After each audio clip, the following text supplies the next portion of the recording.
This is Armageddon News.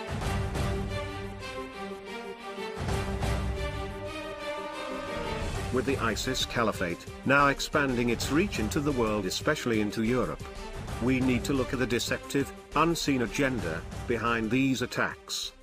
The purpose of these attacks is to push the world toward reviving the Islamic Empire. We are in fact witnessing a problem-reaction-solution scenario in the Middle East. The problem which has been created is ISIS and jihadist terror groups. The reaction is global fear. The solution now being proposed is an alternative caliphate. The purpose of these groups is to create such fear of jihadist attacks that the world will soon be begging the Arabs to revive an alternative caliphate, just to stop the destruction of Western civilization. Because a recognized caliphate is the only unifying factor that Islam has.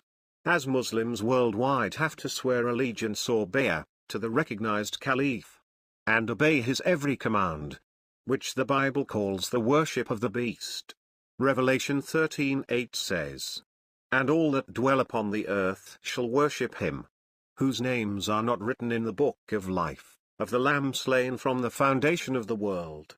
The Muslim bay'ah, or oath of allegiance, is a perfect description of the global worship of the beast. Therefore the theory being proposed is that this would stop ISIS recruiting, as Muslims would favor swearing allegiance to the recognized peaceful caliphate, above the unrecognized ISIS group. Unfortunately, this is not just a theory. We have begun to see Muslims pushing for this very thing.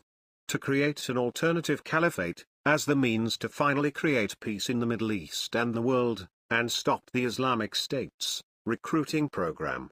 The Bible itself speaks about this peace, which will destroy many. Daniel 8:25. "And through his policy also he shall cause craft to prosper in his hand, and he shall magnify himself in his heart, and by peace shall destroy many." Middle East peace is what the world has been waiting for. And many Muslims are becoming increasingly vocal about reviving their caliphate, as a means to create that peace. And mainstream media has also begun discussing what an alternative to the Islamic State would look like, saying that the only way to stop Muslims murdering is to create a theocratic dictatorship. One Twitter post reads, "Many Muslims want a real caliphate, not ISIS. The best way to defeat ISIS is to create one." The Bible says this Islamic beast caliphate, which Muslims are pushing for, will begin with 10 kings who will surrender their power to the Antichrist Caliph.